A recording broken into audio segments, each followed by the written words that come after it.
کہ اسلام آباد میں جو سویڈش سفارت خانہ ہے وہ کب دوبارہ پاکستانی لوگوں کی ویزا اپلیکیشنز لے گا اور کب ان کو ایتھوپیا اور تھائی لینڈ جانے سے جو نجات ملے گی. پاکستان میں جو کمپنیز ہیں ہماری یا جو ہماری انڈسٹری ہے ان کو آپ کیا مشورہ دینا چاہیں گے کہ سویڈن کی مارکیٹ میں کامیابی کے لیے کن چیزوں کو ذہن میں رکھیں؟ یار reasonably good player. Last year یہاں کے مائگریشن بورڈ نے ایک رپورٹ جو ہے وہ جاری کی جس میں انہوں نے ایک ایگزامپل جو دی کہ اسٹوڈنٹس یہاں پڑھنے کے لیے نہیں آتے یہاں سیٹل ہونے کے لیے آتے اور ایگزامپل انہوں نے پاکستان کی دی. میں صرف بھی آپ سے یہ پوچھنا چاہتا ہوں کہ جب یہ رپورٹ مائگریشن بورڈ کی آئی as a ambassador of Pakistan آپ کا کیا رد عمل تھا کہ آپ نے مائگریشن بورڈ سے کانٹیکٹ کیا, فارن آفس سے کیا آپ نے؟ لوگ جاننا چاہتے ہیں کہ حکومت پاکستان یا سویڈن میں ہمارا جو سفارت خانہ ہے وہ اس سلسلے میں کیا کر رہا ہے کہ اب وہاں پہ پہلے ایمبیسی بند ہوئی پھر اب ایمبیسی جو ہے وہ ورکنگ میں ہے. وزٹ ویزے کے لیے آپ کو جانا پڑے گا تھائی لینڈ اور امیگرینٹ ویزے کے لیے اگر کوئی اسٹوڈنٹ آتا ہے کوئی شادی کرتا ہے اس کے لیے ورکر آتا ہے بلکہ اس کے لیے جو ہماری پاکستانی کمیونٹی جو سویڈن میں رہ رہی ہے اسے بھی بہت بڑی پرابلم ہے کیونکہ ان کے پیرنٹس نے ملنے کے لیے آنا ہوتا ہے, بہن بھائیوں نے آنا ہوتا ہے. اب جو ہے وہ ایمبیسڈر آف پاکستان ہے, آپ بتائیے کہ یہ مسئلہ حل ہو سکتا ہے یا نہیں؟ آپ کی سویڈش اتھارٹی سے بات ہوئی ہے اس بارے میں؟ اسی پاکستانی کمیونٹی میں یہ فیلنگ ہے کہ شاید ہماری حکومت نے اس لیول پہ جو ہے وہ ریئیکٹ نہیں کیا جس طرح سے ان کو کرنا چاہیے. قرآن برننگ کا ایک آپ کو پتا ہے کہ بہت افسوسناک واقعہ سویڈن میں تقریباً 3-4 سال سے ہو رہے ہیں. آپ نے MBBS کیا, اس کے بعد آپ نے میڈیکل پروفیشن کو چھوڑ کے CSS کیا اور فارن سروس میں آ گئے. اس کی کیا وجہ ہے؟ کیا آپ میڈیکل پروفیشن سے مطمئن نہیں تھے؟ اب آپ آئے ہوں گے, آپ کے ذہن میں ایک اپنا ایک ٹارگٹ ہوگا کہ آپ 3 سال میں یہ کام کریں گے. آج 3 سال کے بعد کیا دیکھتے ہیں آپ کی یہاں کے سویڈش اتھارٹیز سے یا باقی لوگوں سے بات ہوئی ہوگی مسئلہ کشمیر پہ, یہ کیا سمجھتے ہیں سویڈن اس حوالے سے, ان کی کیا سوچ ہے؟ تمام وہ لوگ ہیں جو گریس سے یا اٹلی سے آئے ہیں. خواتین و حضرات, سفارت خانہ پاکستان اسٹاک ہوم سے میں آپ کو خوش آمدید کہتا ہوں. آج 27 ستمبر اور بدھ کا دن ہے اور ربیع الاول کی 12 تاریخ ہے. تو آج میرے مہمان سویڈن اور فن لینڈ میں پاکستان کے سفیر عزت مآب ڈاکٹر ظہور احمد صاحب ہیں. ہم ان سے بہت سے سوالات پوچھیں گے, سویڈش پاکستان ریلیشنز پہ پوچھیں گے اور یہ بھی ہم ان سے جاننا چاہیں گے کہ اسلام آباد میں جو سویڈش سفارت خانہ ہے وہ کب دوبارہ پاکستانی لوگوں کی ویزا اپلیکیشنز لے گا اور کب ان کو ایتھوپیا اور تھائی لینڈ جانے سے جو نجات ملے گی. اس کے علاوہ اور بھی بہت سے سوالات ہیں, لیکن سب سے پہلے میں آپ کو یہ بتا دوں کہ آج 12 ربیع الاول کو یہاں سویڈن میں سفارت خانہ پاکستان میں عید میلاد النبی صلی اللہ علیہ وآلہ وسلم کی ایک بہت باوقار تقریب منعقد ہوئی. سفیر پاکستان کی جانب سے پوری کمیونٹی کو بلایا گیا اور یہ سفارت خانہ پاکستان کی ایک ایسی روایت ہے جس کو جناب ندیم ریاض صاحب نے اپنے دور میں شروع کیا, پھر جناب طارق ضمیر صاحب کے دور میں اور احمد حسین ڈائیو صاحب کے دور میں جاری رہی اور اب جناب عزت مآب ڈاکٹر ظہور احمد صاحب نے اس روایت کو جو ہے وہ زندہ رکھا ہے. تو آج کی اس تقریب کے بعد ہم سفارت خانہ پاکستان میں میں آپ کو خوش آمدید کہتا ہوں اور ہم چلتے ہیں his Excellency ambassador of Pakistan doctor ظہور احمد صاحب سے. میں انہیں خوش آمدید کہتا ہوں. شکریہ. آپ کو بھی پاکستانی ایمبیسی میں میں خوش آمدید کہتا ہوں اور آپ کے تمام جو دیکھنے اور سننے والے ہیں ان کو بھی. اور جیسا آپ نے کہا کہ ہمارے لیے یہ سعادت کا باعث ہے کہ آج ہم نے یہاں ذکر رسول صلی اللہ علیہ وسلم کی ایک چھوٹی سی محفل کا انعقاد کیا اور یہ ہمارے لیے بھی ایک موقع تھا کہ ہم رسالت مآب کے لیے جو ہر مسلمان کے دل میں ایک جگہ ہے اس جذبات کا اور اس ولولے کا بھی اظہار کریں اور سیرت النبی صلی اللہ علیہ وسلم کے ان لیسنز کو بھی دہرائیں جو آج بھی ہماری زندگی کے لیے اور ہم لوگوں کے لیے بہت ریلیونٹ ہے. تو میں آپ کا شکر گزار ہوں کہ آپ بھی اس میں ہمارے ساتھ شریک ہوئے.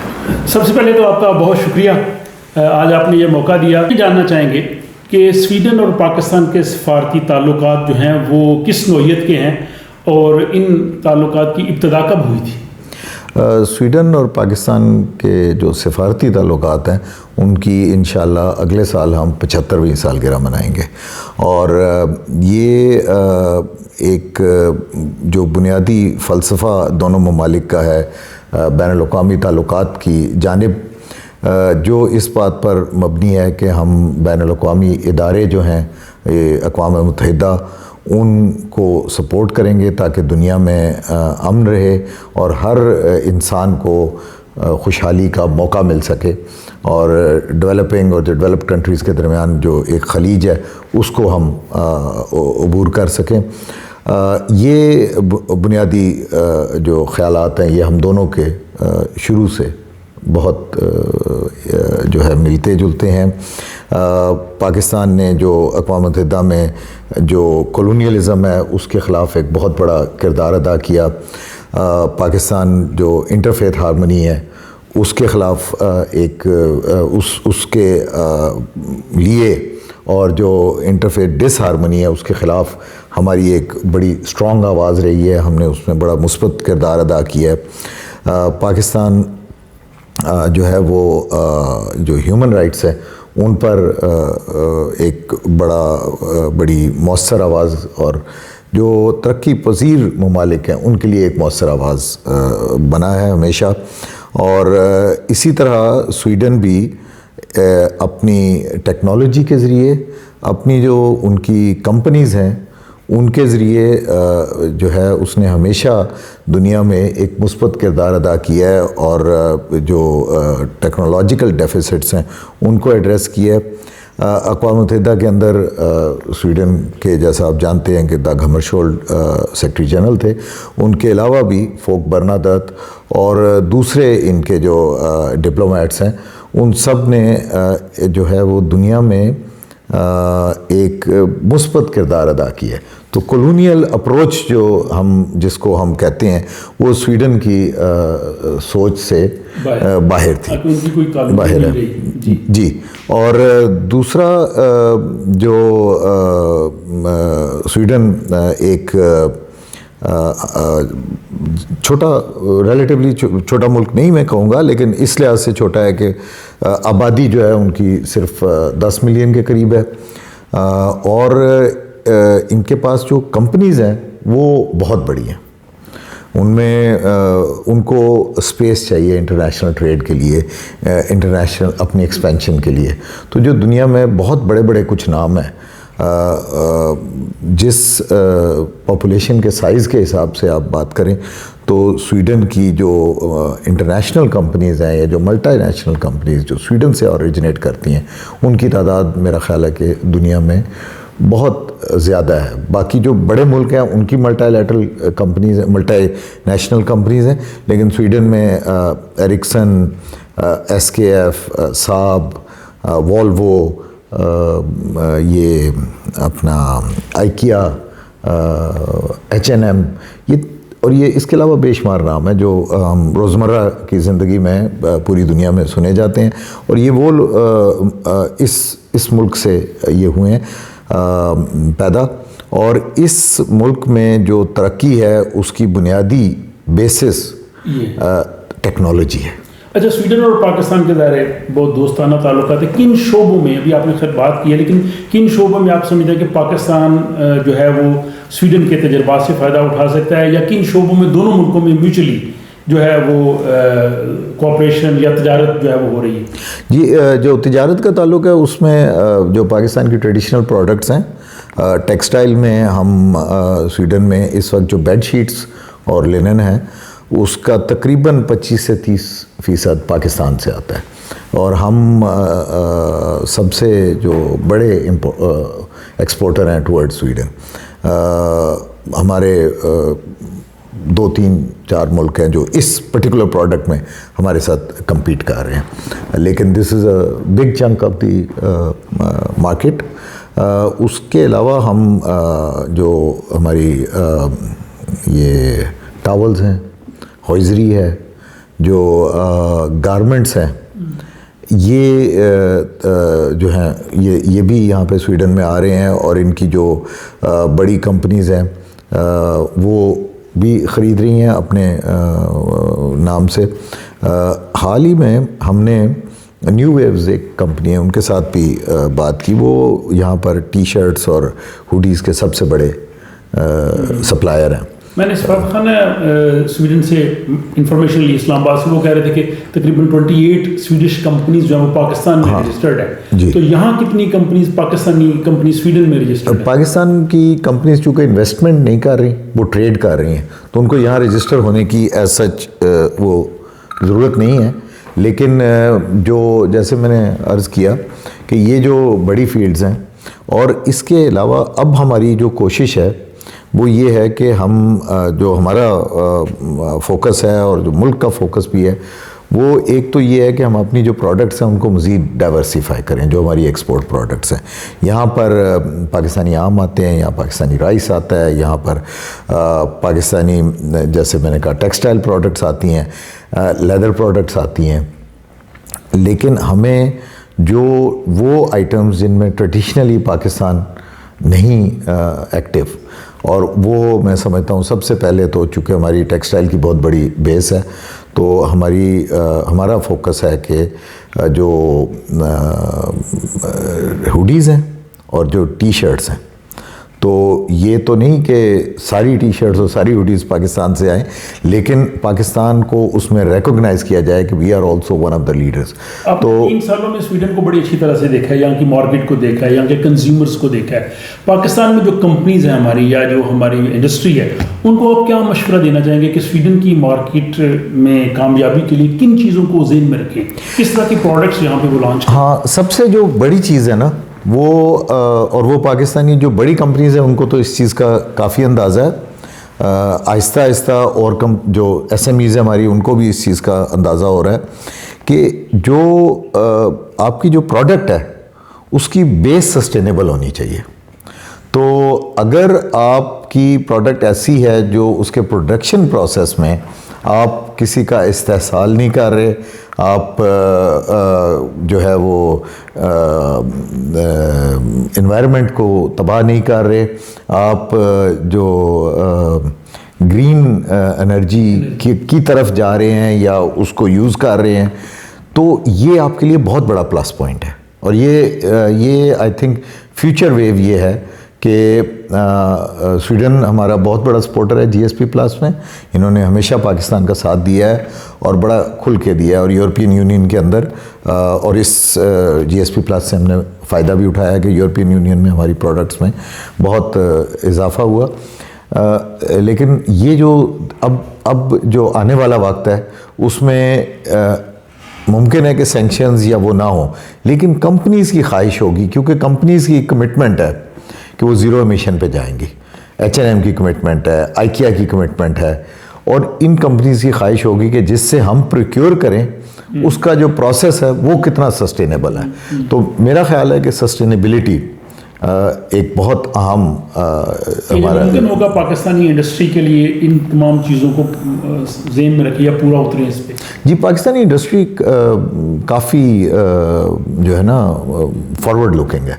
میں آپ کو اس کی مثال دوں کہ جو جینز بنتی ہیں اس میں ایک بہت بڑا ایشو یہ ہے کہ وہ ڈائی جو ہے وہ انوائرمنٹ میں مسائل کریٹ کرتی ہے، اس کا جو ویسٹ پروڈکٹ ہوتا ہے. تو پاکستان میں جو میں جانتا ہوں ایسی کمپنیز کو جو کہ لیزر کے ذریعے ڈائنگ کر رہی ہیں، اور اس میں بہت کم انوائرمنٹ کو ڈیمیج ہوتا ہے. It's a very cutting edge technology. تو یہ ایسا نہیں ہے کہ اویئرنیس نہیں ہے، اور ایسا بھی نہیں ہے کہ ول نہیں ہے. یہ ایک پروسیس ہے، اور ہم آپ کو پتہ ہے کہ یہ جو کلائمیٹ چینج ہے اس کی بہت بحث ہے، اور یہ جو اس میں جو ڈیوائڈنگ لائن ہے وہ ڈیولپنگ کنٹریز اور ڈیولپڈ کنٹریز کے درمیان ہے. ڈیولپڈ کنٹریز یہ کہتے ہیں کہ جی آپ اپنے پروسیسز کو سسٹینیبل بنائیں، گرین انرجی کی طرف جائیں.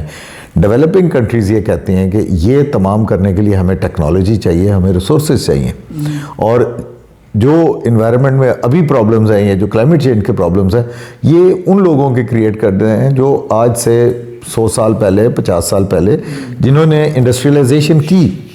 تو اب آپ ہمیں اس پہ فورس نہیں کرنا مناسب نہیں ہے، اور اس میں we need to play, we need to take it slow, کہ ہم اپنی کیپیسٹی بلڈ کریں. اس میں آپ سے عرض کروں کہ پاکستان کا جو موقف ہے وہ ڈیولپنگ کنٹریز میں سے سب سے فارورڈ لوکنگ ہے. ہمیں ہمارے ملک کی جو اکنامک ٹیم ہے ان میں سے کسی میں بھی یہ ابہام نہیں ہے کہ ہمیں گرین ٹرانزیشن کی طرف نہیں جانا. میں ان کو مثال دیتا ہوں کہ پاکستان ایک ایسا ملک ہے جہاں آپ کو کلائمیٹ ڈینائرز نہیں ملیں گے, جو کہ کچھ بڑے ملکوں میں آپ کو سیاسی پارٹیز ملیں گی جو کہ کلائمیٹ کے ایشو کو ڈینائی کرتی ہیں.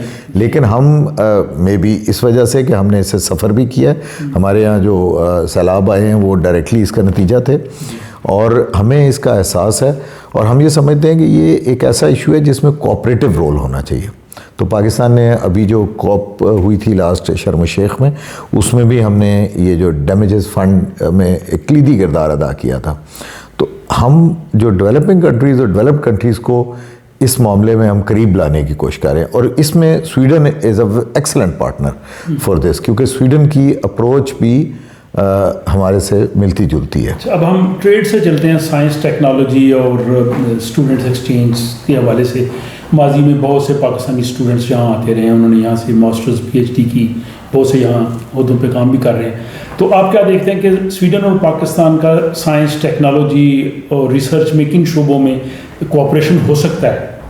جی, آپ نے دیکھا ہے کہ آج کل جو پاکستان میں ایک اسپیشل انویسٹمنٹ پروموشن سیل کی تشکیل دی گئی ہے, اور اس کا بنیادی مقصد یہ ہے کہ ہم تمام جو ادارے جو اکنامک اینگل سے انوالو ہیں ملک میں مختلف طریقوں سے, اس میں central, federal as well as provincial ادارے, ان کو ایک ٹیبل پہ لایا جائے تاکہ جو ہمارے انویسٹرز ہیں اور جو ہمارے ساتھ بزنس کرنا چاہتے ہیں ان کو فیسیلیٹیٹ کیا جائے.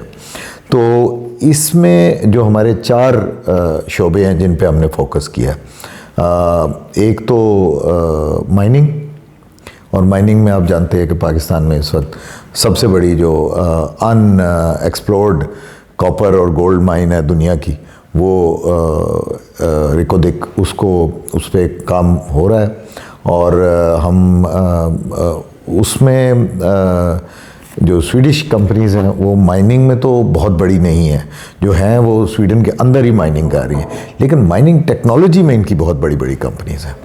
اور ہماری کوشش ہے کہ ہم نے ابھی سویڈن کے جو مائننگ ایسوسیشن ہے ان کے ساتھ ملاقات کی, اور ہم نے ابھی جو ایپی راک ہے جو ان کی میجر ایکسپلورنگ کمپنی ہے اس کے ساتھ میری میٹنگ ہے.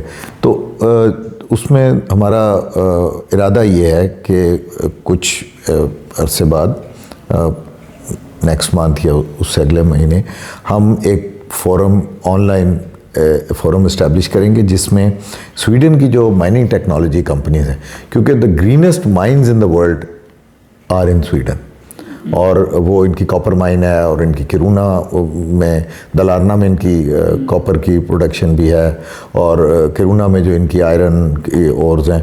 تو ان کو یہ اب کوشش کر رہے ہیں کہ یہ ایک ماڈل ٹیکنالوجی کا جو یہ ان کی اپنی مائنز ہیں, ان کو یہ ایک سسٹینیبلٹی یا گرین ٹیکنالوجی کا شو کیس بنا کے پیش کر رہے ہیں. تو وہ ایک جی, میں چاروں آپ کو شعبے بتا دوں پھر جاری کرتے جیسے آپ کہیں گے. اچھا, ایک دوسرا انرجی پاکستان میں ایک ڈیفیسٹ رہا ہے. پاکستان کی جو انرجی کے سورسز ہیں وہ مہنگے ہو گئے ہیں, وہ انریلائبل ہو گئے ہیں کہ ہماری ٹرانسمیشن رائلز کے ایشو ہیں, اور یہ وہ ایشوز ہیں جو باٹل نیک ہیں ہماری فردر اکنامک گروتھ میں. اس میں سویڈش خاص طور پہ ABB has been playing a very important role. کچھ پروجیکٹس میں والوو انرجی جو ہے وہ بھی انوالو ہے پاکستان میں, اور اس میں ہم یہ چاہتے ہیں کہ گرین ٹرانزیشن کی طرف ہم جو ہے اس میں جو سویڈن ایکسپیرینسز ہیں ان میں سے ہو سکتا ہے تمام ایکسپیرینسز ہم نہ لے سکیں, لیکن it would be a good idea کہ ہم جہاں بھی دنیا سے ہمیں کچھ ایسی ٹیکنالوجی ملتی ہے جو ہمارے لیے فیزیبل ہے اس کو ہم اڈاپٹ کریں, کیونکہ آنے والا وقت یہی ہے جس میں آپ جو ملک جس کی گرین ریسورسز زیادہ ہوں گے. تیسرا جو ہمارا اہم, ہماری جو تمام پروڈکٹس ہیں اور ہماری اکانومی کا ایک کیا کہتے ہیں ریڑھ کی ہڈی ہے, وہ زراعت. اور زراعت پہ بھی جو اسپیشل انویسٹمنٹ پروموشن کونسل ہے ان کا خاص فوکس ہے، اور اس میں ہم کوشش یہ ہو رہی ہے کہ پاکستان میں کارپوریٹ فارمنگ کو رائج کیا جائے، پاکستان میں جو نئی ٹیکنالوجیز ہیں ان کو رائج کیا جائے۔ سویڈن میں آج سے 100 سال پہلے آپ جانتے ہیں کہ قحط آیا تھا اور 1/3 پاپولیشن اس ملک کی جو ہے وہ امریکہ چلی گئی تھی، اور یہاں کا جو موسم ہے وہ زراعت کے لیے بہت سازگار نہیں ہے، لیکن اس کے باوجود ان کی پر کیپٹا ییلڈ اور ان کے پاس فوڈ میں کافی حد تک یہ سفیشینٹ ہے۔ ایگریکلچر یونیورسٹی دنیا کی ٹاپ لیڈنگ ایگریکلچر یونیورسٹیز میں اس کا یہ آپ اپسلا والی یونیورسٹی ہے، ان کا جو کیمپس ہے ساؤتھ میں، میں وہاں وزٹ کر رہا ہوں اس مہینے انشاءاللہ، لیٹر ان اکتوبر، جی اکتوبر کی 3 تاریخ کو میری ان سے میٹنگ ہے، اور وہ یہی ہے۔ اور اس میں آپ کو ایک دلچسپ بات بھی بتاؤں گا، وہ ہم بعد میں پاکستانی کمیونٹی کی بھی بات کریں گے، لیکن وہاں پر ایک پاکستانی پوسٹ ڈاکٹریٹ فیلو ہیں جن کو سویڈن کے بادشاہ نے اسپیشل ریکگنائز کیا ہے اور ان کو انعام بھی دیا ہے، اور ان کی ریسرچ کو جاری رکھنے کے لیے، اور وہ آلوؤں کو زیادہ ریزسٹنٹ ٹورڈز جو ان کے پیسٹس ہیں وہ پیسٹ ریزسٹنٹ بنانے کے لیے کام کر رہے ہیں، اور میں سمجھتا ہوں کہ یہ ہمارا آلو از ناٹ آور میجر، ان کا تو ہے نا، لیکن آلو ان کا اسٹیپل کراپ ہے، اور ہمارے ہاں بھی آلو از اے ویری امپورٹنٹ کراپ۔ تو ہمیں بیسیکلی جو اپنی جو فارمنگ ہے اس کو ماڈرنائز کرنا ہے، اور اس میں I think we can have a partnership also with Sweden. جو چوتھا اور جو بڑا اہم ہے، جس کے اوپر ہم پہلے کچھ تھوڑی سی بات کر بھی چکے ہیں، وہ انفارمیشن ٹیکنالوجی۔ انفارمیشن ٹیکنالوجی میں آلریڈی یہاں پر پاکستان کو جو لوگ اس فیلڈ میں کام کرتے ہیں وہ جانتے ہیں پاکستان کو۔ maybe we are a reasonably good player۔ ہمارے جو لوگ ہیں جو یہاں پر کام کر رہے ہیں، اور جو کمپنیز پاکستان میں ان کی کمپنیز کے لیے کام کر رہی ہیں، ان کی اچھی ریپوٹیشن ہے۔ اور میں آپ کو بتاؤں کہ میں ایک بینک میں گیا تھا، نوردیا بینک میں، I T, most of them were I T related, کوئی تقریباً 30 پروفیشنلز وہاں کام کر رہے ہیں۔ جو سویٹ بینک ہے اس میں تقریباً 30-35 پروفیشنلز کام کر رہے ہیں۔ آئیکیا میں ہمارے پاس اسی طرح ایک بہت اسٹرانگ گروپ ہے۔ تو انفارمیشن ٹیکنالوجی جو ہے، آئی تھنک اس میں پاکستان اور سویڈن کا بڑا اہم کولیبریشن ہو سکتا ہے، اور ہم پاکستان کو ایک سستی لیبر مارکیٹ کے طور پہ نہیں پروجیکٹ کر رہے، ہم پاکستان کو ایک high talented population which is willing to adapt and which are capable of learning new skills and contributing creatively، ہم اس طرح پاکستان کی مین پاور کو پروجیکٹ کر رہے ہیں۔ اور اس میں وی ول ہیو انشاءاللہ نومبر میں ہمارا ایک انفارمیشن ٹیکنالوجی کمپنیز کا ایک وفد بھی یہاں آئے گا، اور ہماری Stockholm chamber of commerce سے بات ہوئی ہے، we will arrange gathering with their counterparts. تو یہ 4 جو فیلڈز ہیں، ان چاروں فیلڈز جو ہم نے اپنی ترقی کے لیے آئیڈینٹیفائی کیے، ان سب میں سویڈن جو ہے ان کے ساتھ پارٹنرشپ کے بڑے روشن آپ نے پوری تفصیل سے بتا دیا۔ بہت سے جو میرے سوال تھے وہ شاید ان کا جواب آپ نے آلریڈی دے دیا۔ میں نے دیکھا کہ آپ کا 3 سالہ جو دور سفارت ہے سویڈن اور فن لینڈ میں، اس میں آپ نے ایک فال ایمبیسڈر کی طرح دونوں ملکوں کی تمام یونیورسٹیز بھی گئے ہیں، تمام شہروں میں گئے ہیں، اور ہر اپرچونٹی وہ تلاش کرنے کی کوشش کی ہے جس سے پاکستان کو فائدہ ہو سکے۔ اور یونیورسٹیز کے آپ نے وائس چانسلر سے بھی ملاقاتیں کی ہیں، کارلنسکا میں بھی اس دن آپ کی ہماری ملاقات ہوئی۔ آپ نے کیا فیل کیا کہ ہم یہاں کی جو یونیورسٹیز ہیں، یہاں کی جو ایجوکیشن ہے، ریسرچ ہے، اس میں کن شعبوں میں ہم جو ہے وہ مزید ہمیں چاہیے کہ ہم اس میں تعاون کو آگے بڑھائیں یا اس میں ہم فائدہ اٹھا سکتے ہیں؟ یہ مختلف لیولز پہ، ایک تو ریسرچ ہے، سب سے ہم ہائی اینڈ سے سٹارٹ کرتے ہیں۔ ریسرچ میں پاکستانی جو ریسرچرز ہیں انہوں نے یہاں پر بھی کام کیا ہے، اور کچھ پاکستانی یونیورسٹیز ہیں جن کا سویڈش یونیورسٹیز کے ساتھ بھی کولیبریشن چل رہا ہے۔ فار ایگزامپل یہ کیرولنسکا کی آپ نے بات کی، کیرولنسکا کا شفا آئی ٹرسٹ کے ساتھ ہے، ہیلتھ سروس اکیڈمی کے ساتھ ہے، آغا خان یونیورسٹی کے ساتھ ہے، اور یہ کوئٹہ کے ساتھ بھی ان کا ایک ایم او یو ہے، میرا خیال ہے وہ مجھے ہاں بلوچستان یونیورسٹی کے ساتھ ہے، بالکل ہے، وہ کچھ سال پہلے ہوا تھا۔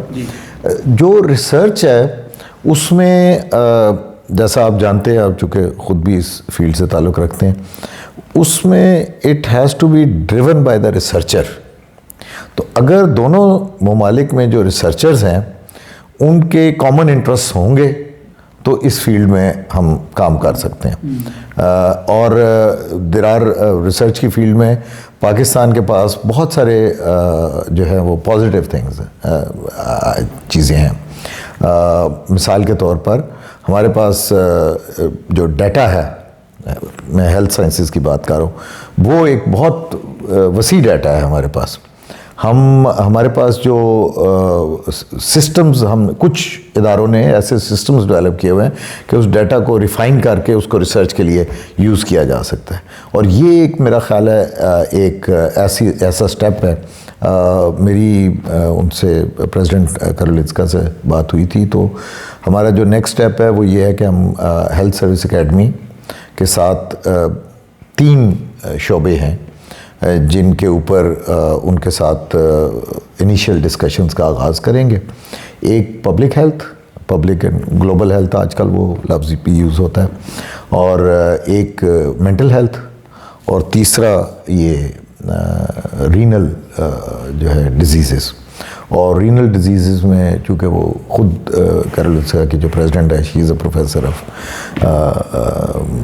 نیفرولوجی، تو ان کا اپنا بھی انٹرسٹ تھا، اور یہ میرا خیال ہے یہ فیلڈز پاکستان کے لیے بھی بڑی امپورٹنٹ ہے، اینڈ ہیلتھ سروس اکیڈمی کے پاس بھی کافی اس میں ہے، اور باقی بھی اور بھی ادارے ہیں پاکستان میں۔ ایجوکیشن پہ ہم بات کرتے ہیں، سویڈن میں تقریباً 25 سال سے ہر سال بہت سے پاکستانی اسٹوڈنٹس ماسٹرز کے لیے آتے تھے، پی ایچ ڈی کے لیے آ رہے تھے، اور انہوں نے سویڈش معاشرے کے لیے بھی بہت کچھ کیا، اور بیک پاکستان میں بھی بہت کچھ کیا۔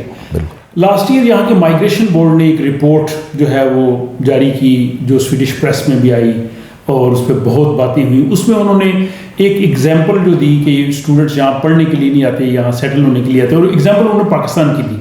حالانکہ اس رپورٹ میں انہوں نے مینشن انڈیا کا، چائنا کا، باقیوں کا بھی کیا، لیکن پاکستان کی پوری انہوں نے مثال دے کہ وہ سمجھے کہ ایک بہت برا امیج پاکستانی اسٹوڈنٹس کا یا پاکستان کا ہوا۔ اور اس کے بعد ابھی جو ایمبیسی کے ہم موضوع پہ بعد میں آتے ہیں کہ کیا اس کی وجہ سے شاید وہاں پہ ویزا سروس بھی بند ہوگی، اس کے خیر کانسیکوینسز الگ ہیں۔ میں صرف یہ آپ سے یہ پوچھنا چاہتا ہوں کہ جب یہ رپورٹ مائگریشن بورڈ کی آئی، as a ambassador of Pakistan آپ کا کیا رد عمل تھا؟ کہ آپ نے مائگریشن بورڈ سے کانٹیکٹ کیا، فارن آفس سے کیا، آپ نے انہیں یہ پوچھا کہ وائی پاکستان؟ اگر آپ نے ایگزامپلس دینی ہے تو باقی 2-3 اور ملکوں کی بھی دیتے۔ جی میرا خیال ہے کہ دو باتیں ہم نے کی۔ ایک تو یہ کہ جی یہ جو اس میں انجسٹلی آپ نے ایک ملک کا نام لیا، آپ کو اگر مثال بھی دینی تھی تو آپ کو اس ملک کا نام ڈسکلوز کرنے کی ضرورت نہیں تھی، اور اگر کوئی خلاف قانون کوئی کام کر رہا ہے تو اس کو ضرور ہم مطلب آپ کا قانون ہے، آپ اس کے تحت اس کے ساتھ ایکشن لے سکتے ہیں۔ لیکن یہ بیسیکلی جو ان کی انٹرنل ایک مائگریشن ڈبیٹ ہے، یہ اس کا حصہ تھا، اور اس میں بنیادی طور پر میں سمجھتا ہوں کہ یہ ایک موومنٹ تھی کہ اس قانون کو بدلایا جائے کہ جو اسٹوڈنٹس آتے ہیں ان کو ان کا ویزا یہاں آ کر کنورٹ نہ ہو سکے۔ لیکن نئی حکومت کو آئے ہوئے بھی سال ہو گیا، ابھی سال سے اوپر، تو ابھی تک تو انہوں نے اس کو چینج کرنے کی کوئی بات نہیں کی۔ جو پاکستانی اسٹوڈنٹس آتے ہیں ان میں سے زیادہ تر پڑھنے آتے ہیں اور زیادہ تر اپنی تعلیم مکمل کر کے اس کے بعد کوئی کام کرتے ہیں۔ اور اگر فارن آفس سے آپ کی بات، جی میں ہاں جی فارن آفس سے بھی میں ملا تھا اس پہ، اور میں پھر مائگریشن بورڈ کی جو اس وقت ایکٹنگ ڈائریکٹر جنرل تھی ان سے بھی ملا تھا۔ دونوں باتیں ہوئی ہماری، یہ اس پہ بھی اور ایمبیسی والے ایشو پر بھی۔ تو جو ان کا یہ کہنا تھا کہ جی یہ ہم نے تو اسٹڈی کی تھی اور ہم نے اس میں لکھا ہے کہ یہ صرف ایک ملک کا مسئلہ نہیں ہے، لیکن میں نے کہا آپ نے جو جس طریقے سے لکھا ہے آپ نے اس پرٹیکولر نہ صرف یہ کہ آپ نے پاکستانی اسٹوڈنٹس کو اسٹیریوٹائپ کر دیا بلکہ اس پرٹیکولر یونیورسٹیز کو بھی اسٹیریوٹائپ کر دیا وچ از انفیئر، اور ان کو اس کا احساس تھا، اور اس کے بعد میرا خیال ہے جو انہوں نے رپورٹس ایشو کی ہیں اور موضوعات پر بھی دے آر ویری کیئرفل. اب وہ اس طرح کہ نہیں، انٹرنل ڈاکومنٹ میں آپ جو بھی لکھیں آپ لکھ سکتے ہیں، لیکن اگر آپ نے ویب سائٹ پہ ڈالنی ہے تو یہ انفیئر ہے. اور یہ میں جنرلی جیسے آپ بالکل ٹھیک کہہ رہے ہیں کہ Pakistani students have been one of the best students in this country. معاشرے میں بہت اچھا کردار ہے، سویڈن میں ان کی ضرورت ہے. جی جی بالکل. اب ہم آتے ہیں جو اسلام آباد میں سویڈش سفارت خانہ ہے، کیونکہ بہت زیادہ اس کے بارے میں سوالات آتے ہیں اور لوگ جاننا چاہتے ہیں کہ حکومت پاکستان یا سویڈن میں ہمارا جو سفارت خانہ ہے وہ اس سلسلے میں کیا کر رہا ہے کہ اب وہاں پہ پہلے ایمبیسی بند ہوئی، پھر اب ایمبیسی جو ہے وہ ورکنگ میں ہے، وہاں پہ بزنس میٹنگز بھی ہو رہی ہیں. ایمبیسی کو اگر آپ دیکھا جائے ان کی ساری ایکٹیویٹیز جاری ہیں.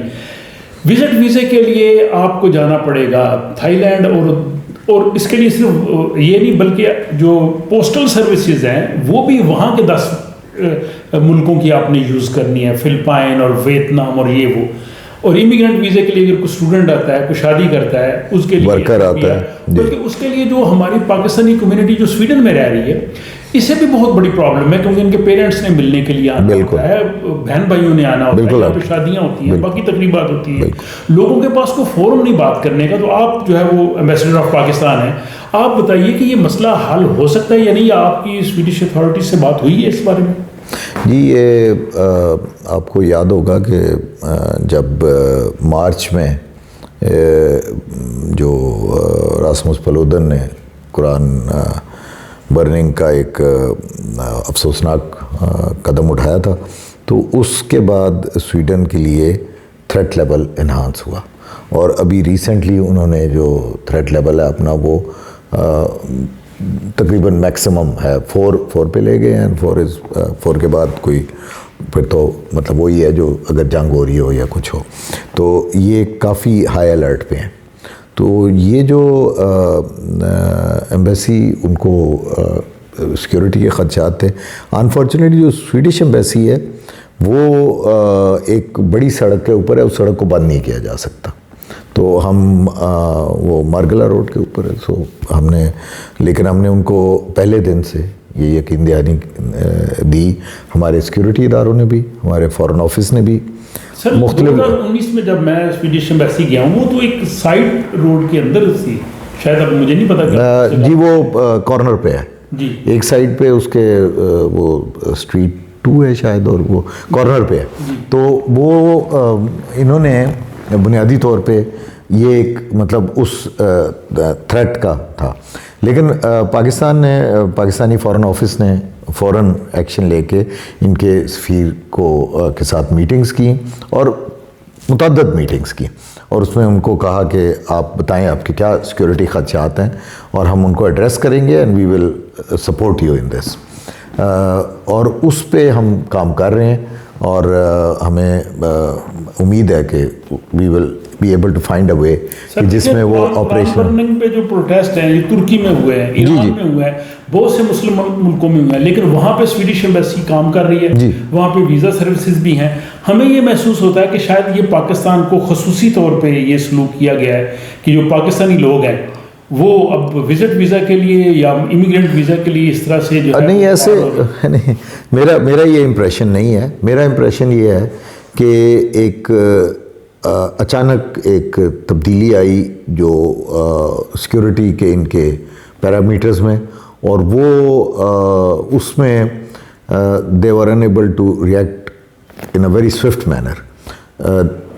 انشاءاللہ مجھے امید ہے کہ ہم ان کے جو سیکیورٹی کو انہانس کریں گے، اور ہم سویڈن کے اندر جو پاکستانی جو سویڈش سفارت خانہ جو پاکستان میں ہے وہ اپنا کام جو ہے ویزا اور کاؤنسلر سروسز کا وہ دوبارہ کر سکے گا. میری ابھی جو ان کے سفیر ہیں ہینرک پرشن صاحب وہ تشریف لائے تھے انوائس کانفرنس کے لیے اسٹاک ہوم، تو ہماری اس پہ کافی ڈیٹیل میں گفتگو ہوئی، اور انہوں نے اس بات پر بڑی خوشی کا اظہار کیا کہ پاکستانی جو سیکورٹی ادارے ہیں اور جو پاکستانی فارن آفس ہیں انہوں نے کو ہر طریقے سے سپورٹ کیا.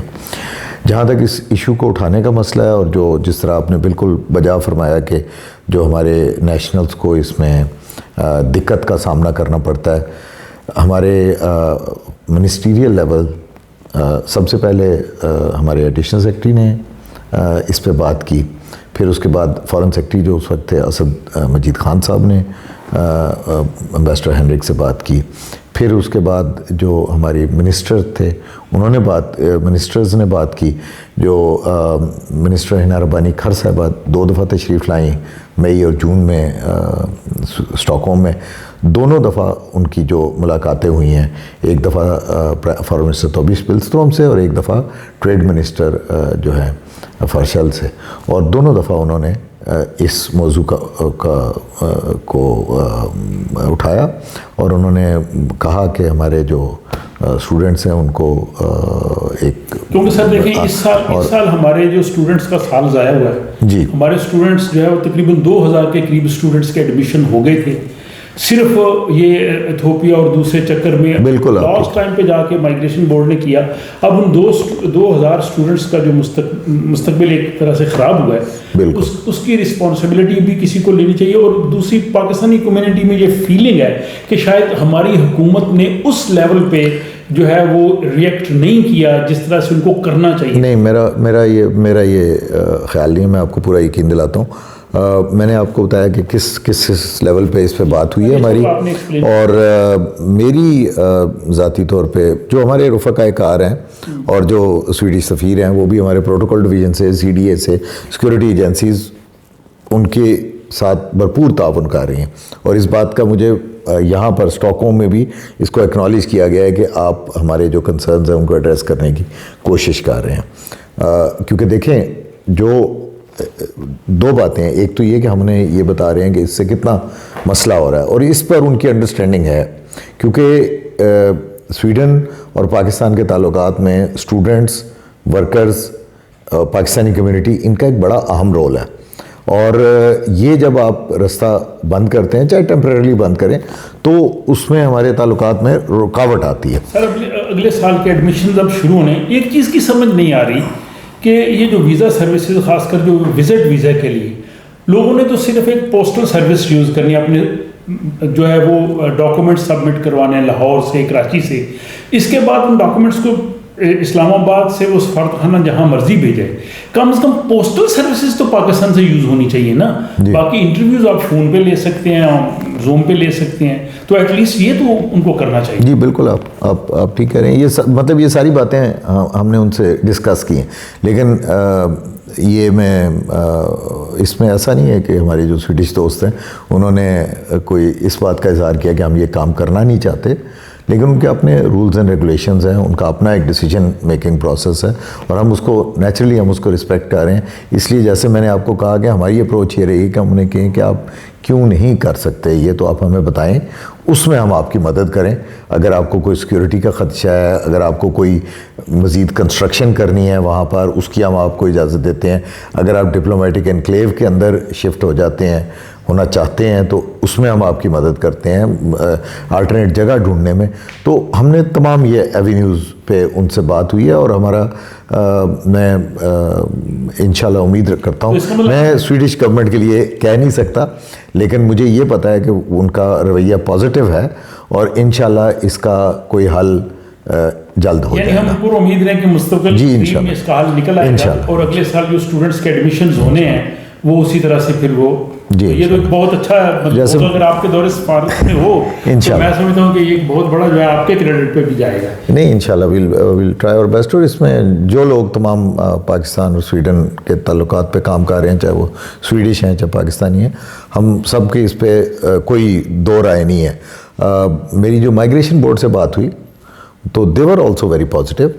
تو میں نے ان کو یہ خاص طور پہ یہی بات کی کہ یہ جو ایتھوپیا ہے یہ انورکیبل آپشن ہے. تو انہوں نے اس پہ افسوس کا اظہار کیا کہ ان کے پاس اس وقت فوری طور پہ جو ریسورسز اور جو اس کو ایڈریس کرنے کا کوئی اور طریقہ نہیں تھا, لیکن یہ انہوں نے کہا کہ ہم اس کو ہم اس کو کوشش کریں گے کہ ہم جلدی اس پہ کوئی اور رستہ اور کوئی اور امپروومنٹ لائیں.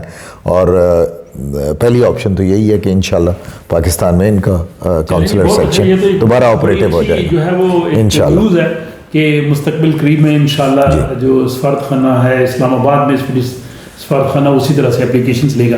اچھا یہ اب ہم آتے ہیں قرآن برننگ کا. ایک آپ کو پتہ ہے کہ بہت افسوسناک واقعات سویڈن میں تقریباً 3-4 سال سے ہو رہے ہیں. ہمارے لوگوں کی فیلنگ یہ ہے کہ یہ معاملہ جو ہے وہ اگر ڈپلومیٹک لیول پہ حل ہو، اسلامی امہ جو ہے مسلم ملکوں کی جو سفیر ہیں اگر وہ اس میں ریئیکٹ کریں تو یہ معاملہ حل ہو سکتا ہے. کیونکہ ماضی میں چند سال پہلے جب یہاں پہ کارٹون ایشو ہوا تھا تو اس وقت مسلم سفیروں نے اس وقت کی وزیر خارجہ سے ملاقات کی جو سویڈش وزیر خارجہ تھی سوشل ڈیموکریٹ پارٹی کی گورنمنٹ میں. انہوں نے جناب بڑا اچھا ریئیکٹ کیا اور انہوں نے اس جو اخبار تھا اس کا انہوں نے اس کو سرور بند کر دیا اور وہ کارٹون شائع نہیں ہو سکے. ہم یہ جاننا چاہتے ہیں کہ ابھی جو قرآن سوزی کے افسوسناک واقعات ہوئے ہیں اس میں ڈپلومیٹک لیول پہ اسلامی ملکوں کے جو سفیر ہیں سویڈن میں اور اسلامی کانفرنس ہے اس نے جو کوششیں کی ہیں وہ کس حد تک کی ہیں اور اس سے ہم کس طرح کی توقع رکھ سکتے ہیں فیوچر کے لیے؟ اس میں ایک تو آپ بھی یہاں رہتے ہیں تو آپ کو میرا خیال ہے کافی کلیئر آئیڈیا ہوگا کہ سویڈن میں جو عوام ہے یا سویڈن کی جو کوئی بھی جسے کہیں کہ باشعور شخص ہے چاہے اس کا کسی بھی پولیٹیکل پارٹی سے تعلق ہو وہ اس قسم کے اقدام کی حمایت نہیں کر سکتا. اور یہ چند شرپسند ہیں جو یہ حرکت کر رہے ہیں.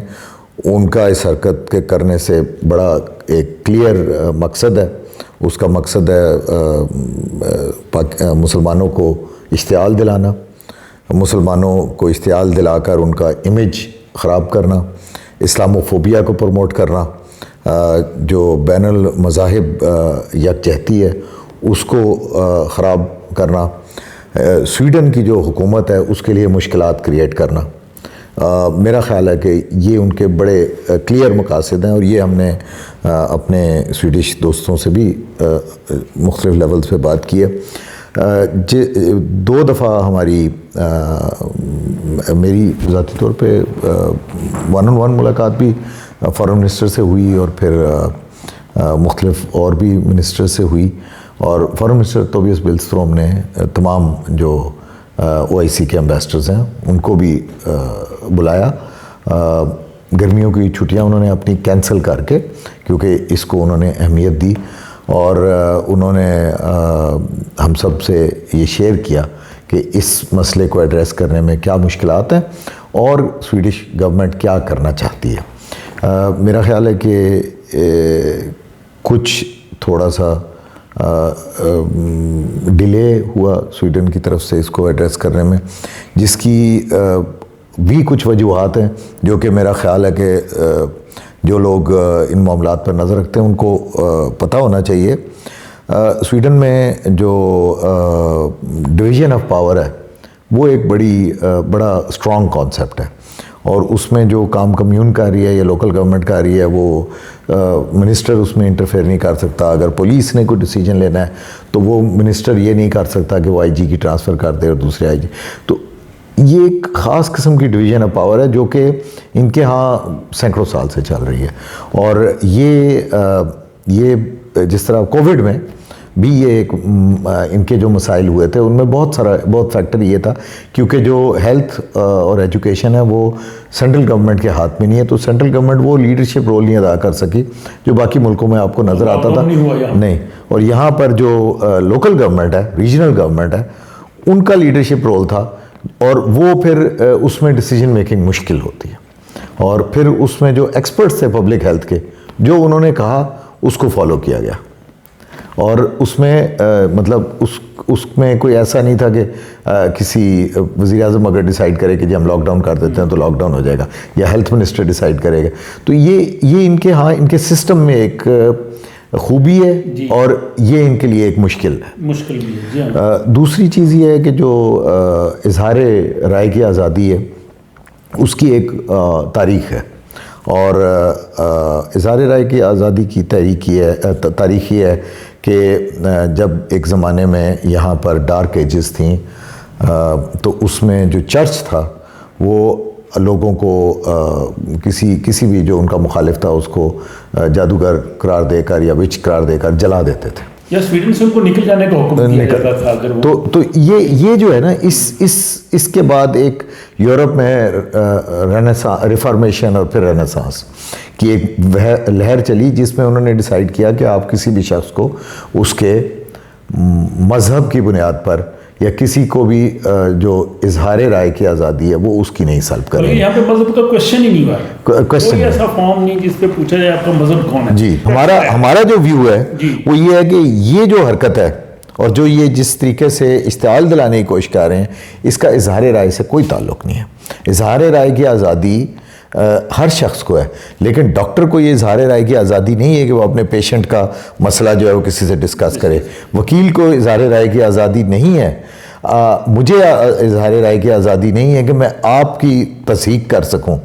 تو ایک مذہب اور ایک کتاب جس کے ساتھ دنیا میں بلینز آف لوگوں کے جذبات ہیں، اور سویڈن میں ایک بہت بڑی ایک تعداد ہے جو اس کتاب کے ماننے والے ہیں، اس کو آپ جلا کے، اور جبکہ یورپ میں جو کتاب جلانے کی ہسٹری ہے، کتابیں یہاں پر پچھلے 100 سال میں صرف نازیز نے جلائی ہیں، جی، اور کوئی کتاب نہیں جلاتا۔ تو یہ نازیزم کی طرف ہے، اور یہ وہی لوگ ہیں جو چاہتے ہیں کہ مذہب کی بنیاد پر تنافر پیدا ہو، کسی ایک مذہب کے لوگ، چاہے وہ مسلمان ہوں چاہے وہ یہودی ہوں، ان کو ایک بریکٹ میں کر کے اور ان کے خلاف جو ہے وہ ایک معاشرے میں ایک نفرت پیدا کی جائے۔ ہٹلر نے یہی کام یہودیوں کے ساتھ کیا تھا، اور اب جو یہ لوگ ہیں یہ اسلاموفوبیا کو پھیلا رہے ہیں۔ تو ہم نے ان کے ساتھ اس موضوع پر بات کی ہے، جو فارن منسٹر توبیس بلستروم نے علل یہ کہا کہ اسلاموفوبیا کی کوئی گنجائش نہیں ہے۔ انہوں نے جو مسلمان پاپولیشن ہے یہاں پر، ان کے کردار کو سراہا، اور انہوں نے کہا کہ ہماری سوسائٹی انریچن ہوئی ہے ان کے یہاں پر آنے سے۔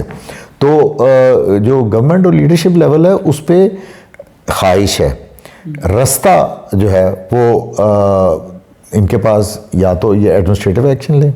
ایڈمنسٹریٹو ایکشن ان کی پولیس نے لینے کی کوشش کی، اس نے کہا کہ یہ سیکیورٹی کا خطرہ ہے اور اجازت نہیں دی۔ The other party went to the court, اور کورٹ نے کہا کہ نہیں، یہ آپ نے جو وجہ دی ہے نا کہ جی یہ سیکیورٹی فراہم کرنا اس علاقے کو آپ کی ذمہ داری ہے، تو اس وجہ سے آپ کسی کو نہیں روک سکتے۔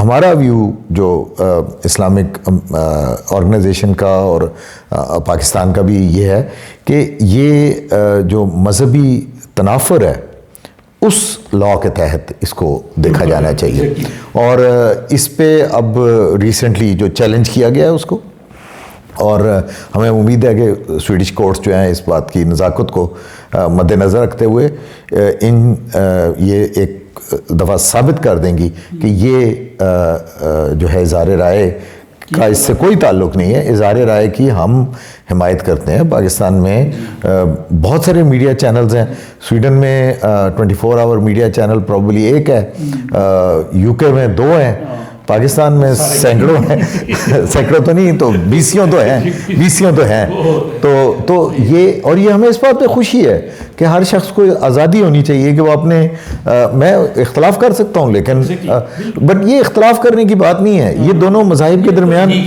ڈائلاگ کی بات نہیں ہے، یہ صرف تصحیح کی بات ہے اور اشتعال دلانے کی بات ہے۔ سمجھتے ہیں کہ یہ جو اسلامی ملکوں کے سفیروں نے جو رول ادا کیا اور OIC نے، اس نے سویڈن پہ کافی پریشر دیا ہے اور انہوں نے اس کو بڑی سنجیدگی سے لیا۔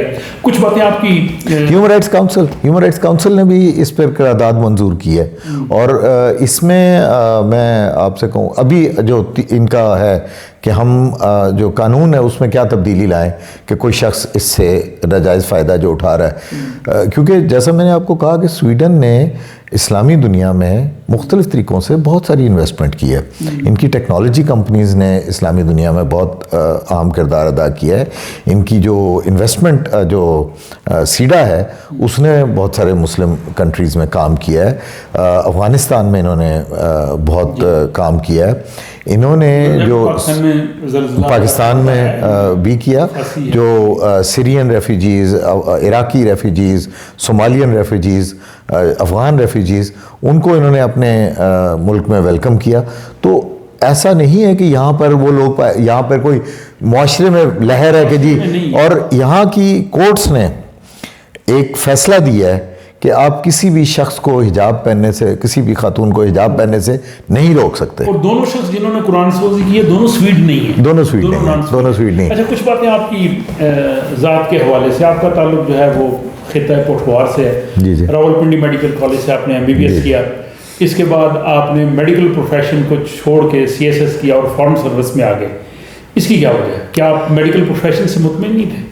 جی، میڈیکل پروفیشن بہت ہی اچھا پروفیشن ہے، اور میں ابھی بھی اس سے میرا بہت دلی لگاؤ ہے. میں سمجھتا ہوں کہ جو میری جو ہر شخص کی آئی تھنک جو پرسنل گروتھ ہے، اس میں اس کے اساتذہ کا بڑا اہم رول ہوتا ہے، اس کے تعلیمی اداروں کا بہت اہم رول ہوتا ہے. اور جو میرے فارمیٹیو ایئرس تھے، ان میں جو میڈیکل کالج تھا، جو میڈیکل کالج میں جو اساتذہ تھے، جو میرے وہاں پہ جو دوست تھے، جو کولیگز تھے، ان کا جو انفلوئنس ہے وہ بہت اہم رہا ہے. اور ایک ہوتا ہے پروفیشن اور ایک ہوتا ہے ایجوکیشن. تو اب میں پروفیشنلی ڈاکٹر نہیں ہوں، لیکن ایجوکیشنلی میرا انٹرسٹ میڈیسن میں ابھی بھی ہے، اور میں کوشش کرتا ہوں کہ جو گلوبل ہیلتھ پہ جو ایشوز ہو رہے ہیں، ابھی آپ نے مطلب دیکھا بھی ہے، یہ جو کووڈ کا پینڈیمک آیا ہے، اس میں ساری دنیا کو یہ احساس ہوا ہے. ہم پڑھتے تھے ایک تھیوری مورگن تھو کی، جو پرانی تھیوری ہے، and it is about what constitutes power. تو اسٹیٹ نیشنل پاور کیا ہوتی ہے؟ وہ نیشنل پاور میں پہلے ملٹری، آپ کے نیچرل ریسورسز، یہ وہ ہارڈ پاور ہوتے تھے. پھر اس پہ کانسیپٹ آیا کہ نہیں جی، اس میں سافٹ پاور بھی ہوتا ہے. سافٹ پاور میں آپ کی جو کلچر ہے، آپ کا جو ہیریٹیج ہے، آپ کے جو ٹورزم ہے، آپ کی جو فلم انڈسٹری ہے، یہ تمام چیزیں سافٹ اس میں آتی ہیں. اس پینڈیمک میں جو لوگوں میں ایک اویئرنیس لیڈرشپ میں پیدا ہوئی ہے کہ جس ملک کے ہیلتھ ریسورسز، جس ملک کے پبلک ہیلتھ کا سسٹم اچھا ہوگا، وہ ملک ترقی کرے گا. اگر ایک ملک کی اکانومی بہت اچھی ہے، ملٹری بہت سٹرونگ ہے، لیکن اس کے جو لوگ ہیں وہ پینڈیمک سے اپنی جان کھو رہے ہیں، تو وہ ملک ورلڈ پاور زیادہ عرصہ نہیں رہتا. آپ کے اسی سوال پہ میں بلڈ کرتا ہوں کہ ایک ڈاکٹر جو پاکستان میں بنتا ہے، پاکستان جہاں پہ ڈاکٹروں کی بہت ضرورت ہے، اسٹیٹ کے بھی اس پہ بہت زیادہ رقم خرچ ہوتی ہے، فیملی کی بھی خرچ ہوتی ہے. جی بالکل. وہ ڈاکٹر بننے کے بعد اپنے میڈیکل پروفیشن کو چھوڑ کے وہ CSS کیوں کرتا ہے؟ اس وقت تقریباً پاکستان کی جو CSS کا ہے، تقریباً 30% جو ہے وہ ڈاکٹرز ہیں، جو DMG میں ہے، پولیس میں ہے، فارن سروس میں ہے. تو کیا ایک طرح سے وہ، اس کی 2-3 وجوہات ہیں. ایک تو سب سے بڑی وجہ تو یہ ہے کہ آپ کے ہاں جو ٹاپ کے اسٹوڈنٹس ہیں، وہ جو FSC میں آپ کے نمبر زیادہ آتے ہیں تو آپ میڈیکل کالج میں چلے جاتے ہیں. اور آہستہ آہستہ یہ چیز چینج ہو رہی ہے، لیکن دس از دا ٹرینڈ. ابھی بھی بہت سارے لوگ فیملیز میں یہی ہوتا ہے کہ آپ میڈیسن کریں یا ہارڈ کور سائنس، اور وچ از ویری یوزفل فار اس. دوسری وجہ یہ ہے کہ جو میڈیکل کالجز کا سسٹم، میڈیکل ایجوکیشن ہے پاکستان کی، اس میں بہت ساری خرابیاں ہو سکتی ہیں، لیکن اس میں ایک خوبی ہے بہت بڑی. 2 خوبیاں ہیں. ایک خوبی یہ ہے کہ اس میں آپ پریکٹیکل کام کرتے ہیں، آپ خود پڑھتے ہیں، آپ کتاب سے پڑھتے ہیں. یہ ایسے نہیں ہوتا کہ آپ کو کوئی نوٹس دے دے یا کوئی آپ کو لیکچر دے دے، آپ لیکچر سے نوٹس لے لیں اور آپ پڑھ. کبھی آج تک ٹھیک ہے، لیکن وہ CSS کی طرف کیوں آتے ہیں؟ میں ذرا اچھا، دوسرا اس میں یہ ہے کہ سب بیسٹ جو ٹیچرز ہیں وہ پڑھاتے ہیں میڈیکل کالج میں. تو اس کا نتیجہ یہ ہوتا ہے کہ ڈاکٹرز CSS کے ایگزام میں کوئی بھی میڈیکل سبجیکٹ نہیں ہے، لیکن اس کے باوجود ڈاکٹرز میں چونکہ ایک کیپیبلٹی ہوتی ہے اپنی ایجوکیشن کرنے کی، اور یہ probably 30%، I don't know figure, میں اس کو چیلنج نہیں کر سکتا، لیکن ہمارے یہاں IR کے بہت لوگ ہیں فارن سروس میں، ہمارے انگلش لٹریچر کے بہت لوگ ہیں، ہمارے ہاں انجینئرنگ کے بہت لوگ ہیں، ہمارے ہاں میڈیکل کے بھی لوگ ہیں، اور مختلف شعبوں کے ہیں. ہمارے ایسے ایک دوست ہیں جو آرکیٹیکٹ ہیں اور وہ سفیر ہیں. تو یہ ایک تو ایجوکیشن میڈیکل ایجوکیشن اس انڈیویجول کی میں بات کروں، انڈیویجول کے لیے بہت ویلیوبل ہے. دوسری جو بات ہے وہ یہ کہ آئی تھنک جب ہمارے معاشرے میں چینجز آ رہی ہیں تو، اور جس طرح ان معاشروں میں بھی جو کہ ترقی یافتہ ممالک ہیں، تو جو سرکار میں نوکری ہے یا بیوروکریٹ بننا ہے اس کی ویلیو میرا خیال ہے کہ جیسے جیسے ترقی ہوتی ہے ملک میں وہ کم ہوتی ہے، اور جو پروفیشنل ایجوکیشن ہے، جو پروفیشنل ہونا ہے، اس کی ویلیو بڑھتی ہے. تو یہ آٹومیٹکلی ایک سٹیج یہ آئے گی. باقی یہ ہے کہ آپ کا جو بیوروکریٹک سسٹم ہے وہ بیسڈ ہے لارڈ میکالے کی ایک فلسفی کے اوپر، اور اس میں یہ تھا کہ جی ہم ینگ لوگ جنہوں نے صرف گریجویشن کی ہوگی کسی بھی سبجیکٹ میں ان کو لیں گے، اور اس کے بعد ان کو ہم اس سسٹم کے اندر رکھیں گے اور ان کو اس ایڈمنسٹریشن کا اور جو جس فیلڈ میں وہ جانا چاہتے ہیں اس کا ایکسپرٹ بنائیں گے، ان ہاؤس ٹریننگ کا. تو یہ کانسیپٹ ڈیفرنٹ ہے. کچھ ملکوں میں یہ ہے کہ جو آپ نے ڈگری کی ہوئی ہے اس کے حساب سے آپ بیوروکریٹک اس میں آ سکتے ہیں. ہمارے ہاں اس طرح کے لوگ بھی ہیں، لیکن ہمارے ہاں ایک وہ ابھی تک، اور یہ صرف پاکستان میں نہیں اور بھی ملکوں میں ہے یہ سسٹم. تاثر یہ ہے کہ چونکہ سی ایس ایس کلاس میں مطلب ایگزیکٹو کلاس ہے، پروموشن زیادہ ہے، اختیارات زیادہ ہیں. ایک میڈیکل ڈاکٹر جو ہے وہ زیادہ زیادہ پروموشن کتنی لے گا، گریڈ 18-19 تک جائے گا، لیکن شاید چلے یہ آئی تھنک یہ جو مٹیریل ہے یہ بھی شاید ایک وجہ ہو سکتی ہے کچھ لوگوں کی، لیکن میرا خیال ہے کہ بیسیکلی یہ ہے کہ آپ لوگ اگر کچھ کنٹریبیوٹ کرنا چاہتے ہیں نا تو وہ پھر سمجھتے ہیں کہ ہم بیوروکریسی میں کر سکتے ہیں. لیکن جیسے جیسے آپ کا معاشرہ پولیٹیکلی اور اکنامکلی ترقی کرے گا تو آپ کی جو کیا کہتے ہیں ڈرائیونگ سیٹ میں پروفیشنلز اور جو پولیٹیشینز ہیں وہ آئیں گے. تو جب وہ آپ کی ڈرائیونگ سیٹ میں ہوں گے تو bureaucracy will be a helping hand. ہمیں بہت اچھی بیوروکریسی کی ضرورت ہے، ہمیں وہ بیوروکریسی چاہیے. میں آپ کو عرض کروں کہ پاکستان میں جب ہم جاتے تھے اس میں کلینکس میں، کیونکہ 4th ایئر سے آپ کلینکس میں جانا شروع ہو جاتے ہیں ہاسپٹل میں، تو ہمارے جو ٹیچر تھے وہ کہتے تھے کہ جب تک آپ مریض کے یورین سے ہاتھ نہ دھو لیں نا اس وقت تک آپ ڈاکٹر نہیں بن سکتے، کیونکہ ڈاکٹر بننا ہی خدمت ہے. آپ ایک شخص کی اس وقت مدد پہ پہنچ رہے ہیں یا اس سے بات کر رہے ہیں جب اس کا سب سے ڈیفیکلٹ ٹائم ہے، اور اس ٹائم پہ وہ آپ کے ساتھ بدتمیزی بھی کرے گا، غصہ بھی کرے گا، لیکن آپ نے اس کی ویلفیئر کا دھیان کرنا ہے اپنی ذات کو سائڈ پہ کر کے. تو یہ میڈیسن ایک بہت ہی اس لحاظ سے میں سمجھتا ہوں.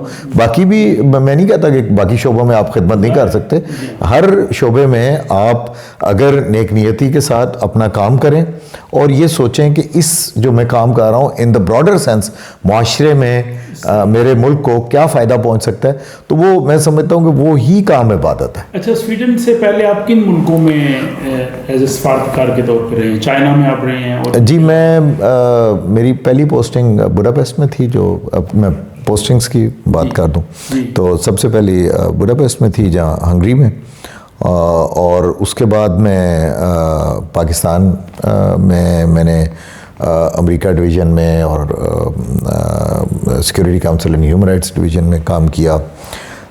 پھر میں لندن میں پوسٹڈ رہا، میں منیلا میں پوسٹڈ رہا، پھر بیجنگ میں جیسا آپ نے کہا، مانچسٹر میں کاؤنسل جنرل رہا، اور اس کے بعد جو ابھی یہاں آنے سے پہلے میں ایڈیشنل سیکرٹری ایشیا پیسیفک تھا اور additional secretary Shanghai cooperation organisation تھا. اور مختلف جس طرح ہمارا ہوتا ہے ہم جب آپ چائنا گئے تو چائنا میں آپ نے ایک کتاب لکھی، وہاں کے غالباً ناول کا آپ نے ترجمہ کیا، وہ بڑا پاپولر ہوا. سویڈن میں رہ کے آپ نے PhD کی. تو فیوچر میں آپ کے کیا، یہ بڑی ایک میرے لیے باعث خوشی ہے کہ ایک سفارتکار ہونے کے ساتھ ساتھ آپ کا لکھنے لکھانے سے بھی آپ کو جو ہے وہ بہت زیادہ شغف ہے. جی میرا وہ جیسے میں نے آپ کو کہا کہ وہ جو بیک گراؤنڈ میڈیسن کا ہے تو اس میں میرا یہ آبزرویشن تھی کہ جو سول سرونٹس ہیں ان کا کام بہت ہائی پریشر ہے، اور ہمیں ان کو ایسے ٹولز دینے چاہیے تاکہ وہ جو زندگی کے پریشرز ہیں، سٹریسز ہیں، ان سے نبرد آزما ہو سکیں اور اپنی جو ڈیوٹیز ہیں ان کو بہتر طریقے سے ادا کر سکیں. تو یہ ہم نے ایک انٹرونشن کا رینڈمائز کنٹرول ٹرائل کیا تھا.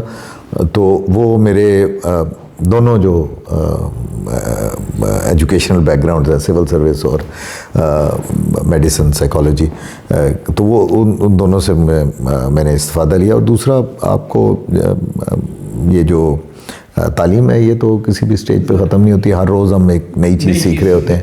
ابھی سویڈن میں آپ کو 3 سال ہو گئے ہیں اور دور سفارت میں آپ نے تقریباً سویڈن بھی پورا دیکھا, فن لینڈ بھی آپ گئے ہیں. جب آپ آئے ہوں گے آپ کے ذہن میں ایک اپنا ایک ٹارگٹ ہوگا کہ آپ 3 سال میں یہ کام کریں گے. آج 3 سال کے بعد کیا دیکھتے ہیں آپ؟ دیکھیں, میرے جو ذہن میں تھا اور جس پہ ہماری گفتگو بھی ہوئی ہے اپنے فارن آفس میں بھی اور دوسرے اداروں کے ساتھ بھی,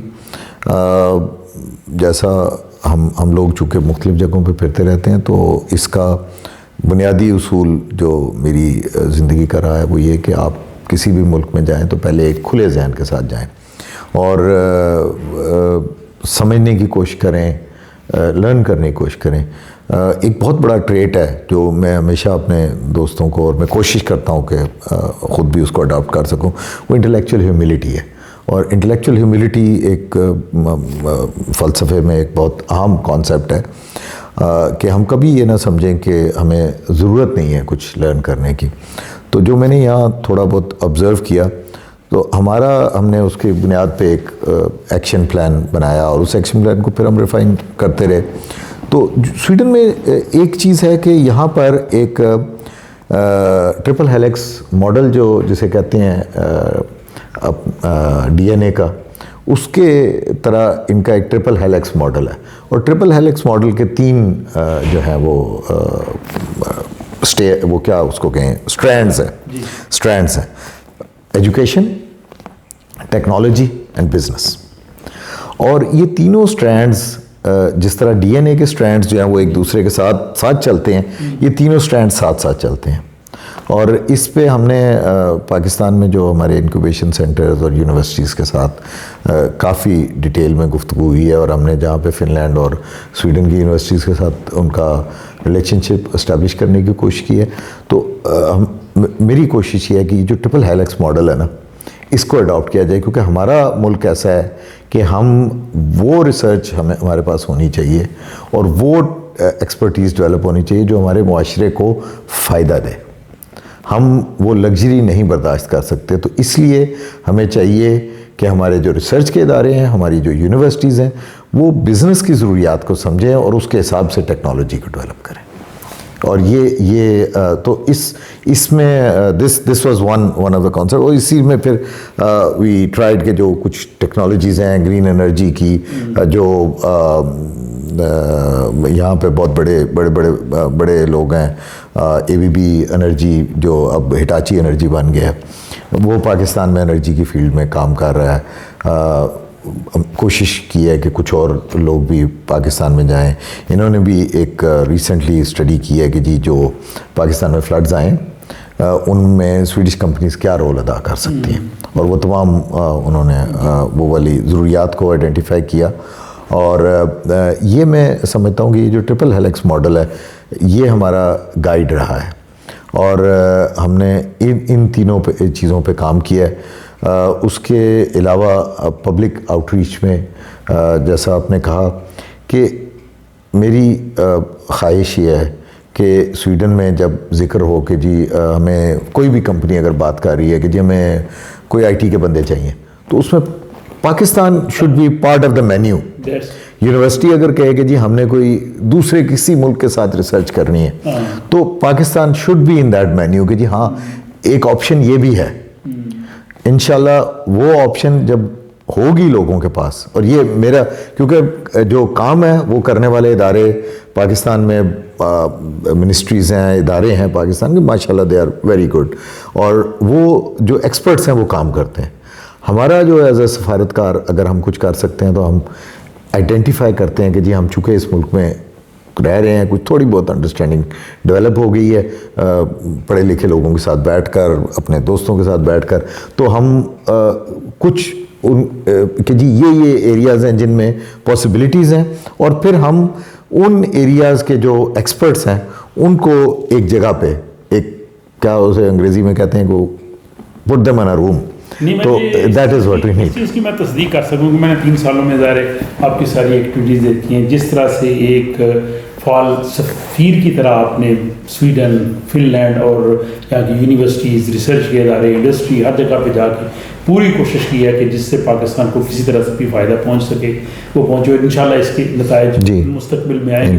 کونسل سروس کے حوالے سے سوال ہے کہ ابھی تو پاکستان لوگوں نے جانا ہو تو آن لائن ویزا لے سکتے ہیں. جی جی. لیکن بعض اوقات چھٹیاں آ جاتی ہیں، ہفتہ اتوار آتا ہے، کوئی ایسی ایمرجنسی آ جاتی ہے. اس میں کچھ ایسا طریقہ کار ہے کہ فوری طور پہ لوگوں کو ویزا گرانٹ ہو؟ ویسے تو ذاتی طور پہ ہم نے بہت ہیلپ کی ہے. جی جی بالکل. عام پبلکلی میں ہماری ویب سائٹ کے اوپر ایک موبائل فون دیا ہوا ہے اور وہ موبائل فون ویکینڈز پہ ہمارے ایک آفیشیل کے پاس ہوتا ہے. تو اس پہ اگر لوگ کسی کو اگر اس طرح کا کوئی مسئلہ ہو تو آپ ضرور، آپ کے بھی کوئی دوست ہیں یا آپ کے جو دیکھنے والے ہیں ان سے آپ کی مطلب ان کے لیے بھی میرا یہ پیغام ہے کہ آپ اس پہ ہمیں کال کریں. اگر کال نہیں تو ٹیکسٹ کر دیں. اس کو اس پرٹیکولر مومنٹ پہ ہو سکتا ہے نہ جواب دیں، لیکن اس دن میں آپ کو ضرور انشاءاللہ جواب ملے گا اور ہم انشور کریں گے کہ اس طرح کا کوئی نارملی یہی ہوتا ہے پاکستانی کمیونٹی میں کسی کی کوئی ایمرجنسی آ گئی پاکستان میں اور ان کو جانا پڑ گیا تو کوشش یہ ہے کہ اس میں وی شوڈ بی ایکسیسیبل. آپ نے کمیونٹی کے ساتھ ماشاءاللہ بہت اچھا رابطہ رکھا. ایون کووڈ میں بھی آپ نے جو ہے زوم میٹنگز بھی کی ہیں، ایک طرح سے لوگوں سے پوچھا بھی ہے کہ کوئی ان کو شکایت ہو، اوپن جس کو کھلی کچہری پاکستان میں کہتے ہیں. تو ایمبیسی کے حوالے سے کس قسم کی زیادہ لوگوں کے کنسرن تھے یا شکایات آپ تک پہنچی؟ بہت کیا سوال تھے؟ کچھ شکایات دیکھیں، کچھ تھوڑی بہت شکایات انڈیویجول کیسز کی آتی ہیں ہمارے پاس اور وہ انڈیویجول کیس کو پھر ہم دیکھ کے ایڈریس کرتے ہیں. بیسیکلی تو مقصد اس طرح کی کھلی کچہری کا، سویڈن اور فن لینڈ دونوں بہت ایریا وائز بہت بڑے ملک ہیں اور اس میں ٹریولنگ کا ایک بہت ایشو ہے. تو مقصد تو یہ ہے کہ اگر کسی کو کوئی ابہام ہے یا کسی کو کوئی مسئلہ ہے تو وہ کمیونیکیشن ہو سکے. اور یہ اس کے لیے کافی افیکٹو رہا ہے یہ والا جو فورم ہے آن لائن کچہریز والا. پھر جب ہم مختلف جگہوں پہ میں یا میرے رفقائے کار ٹریول کرتے ہیں تو ہماری کوشش ہوتی ہے کہ ہم جا کر وہاں پہ جو پاکستانی اوریجن کے اور پاکستانی جو کمیونٹی ہے ان سے ملاقات کریں. فن لینڈ میں ہم تقریباً دو ایک مہینے بعد ایک دفعہ جا کر وہاں کاؤنسلر سروسز کاؤنسلر کیمپ لگاتے ہیں. طویل ہو رہی ہے جو کہ بڑی انٹرسٹنگ ہے. لاسٹلی میں یہ پوچھنا چاہوں گا کہ سویڈن شروع سے مسئلہ کشمیر کے ساتھ وابستہ ہے اور اقوام متحدہ کے جو فوجی مبصرین ہیں وہ ڈے ون سے سویڈن کی آرمڈ فورسز ان کا حصہ ہیں اور جو سیکنڈ سیکرٹری جنرل تھے یو این کے وہ بھی اس مسئلہ کشمیر سے منسلک رہے، بلکہ سویڈن ایک اسپیشل اس میں بنایا تھا ریپرزینٹیٹیو بھی. آپ کی یہاں کے سویڈش اتھارٹیز سے یا باقی لوگوں سے بات ہوئی ہوگی مسئلہ کشمیر پہ، یہ کیا سمجھتے ہیں سویڈن اس حوالے سے، ان کی کیا سوچ ہے؟ جہاں تک جو کشمیر میں ہیومن رائٹس وائلیشنز ہیں ان پہ ہم نے جہاں بھی ہماری بات ہوئی ہے ہم نے ان سے ذکر کیا ہے اور ہم نے کہا ہے کہ پاکستان کی خواہش ہے کہ وہاں پر تمام ہمسایوں کے ساتھ ایک امن اور جو ہے وہ ایک پازیٹیو ریلیشن شپ اسٹیبلش کریں.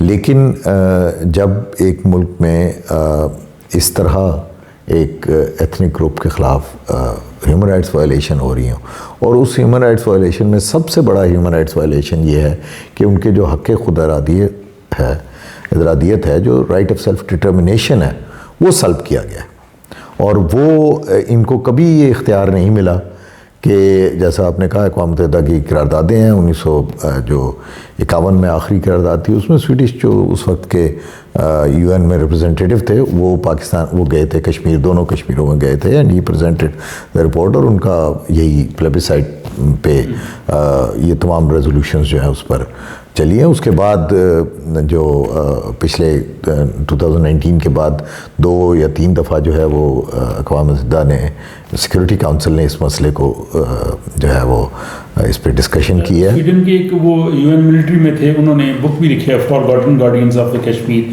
یعنی سویڈن کافی کنسرنڈ ہے. میں یہ پوچھنا چاہتا ہوں ابھی بھی سویڈن اس جو United nations military observer group میں سویڈش پریزنس ہے. سویڈش جو گورنمنٹ ہے یا یہاں کے جو سیاسی حلقے ہیں یا باقی جو ہیومن رائٹ آرگنائزیشنز ہیں, ان کا جو ہے وہ نقطۂ نظر کیا آپ سمجھے ہیں؟ وہ یہ اس پہ ڈیفینیٹلی کنسرن تو ہے, لیکن جو پبلک پوزیشن ہے وہ آپ کو پتہ ہے کہ یورپ میں جو پبلک پوزیشن ہے اس کے حصہ, اور وہ یورپ میں پبلک پوزیشن یہ ہے کہ وہ انسانی حقوق کی پامالی کی جو ہے وہ مذمت کرتے ہیں. وہ کیس ٹو کیس بیسس پہ بھی جو کوئی واقعات ہوئے ہیں, خرم پرویز صاحب کو جب جو ہے وہ گرفتار کیا گیا, اور جو ان کے رہنما ہیں کشمیری حریت پسند, تو اس پر بھی انہوں نے بات کی ہے. لیکن جو میں سمجھتا ہوں کہ سویڈن جو ہے وہ ایک مورل سپر پاور کا درجہ ہے, اور ہم نے دیکھا کہ جو سویڈش فارن منسٹر تھی مارگت والستروم, انہوں نے اپنے ٹویٹ پہ ذکر کیا. اخباروں میں جب ایک دفعہ جو بادشاہ سلامت ہیں جو کنگ کارل ہیں, انہوں نے بھی اس پہ کنسرن کا اظہار کیا.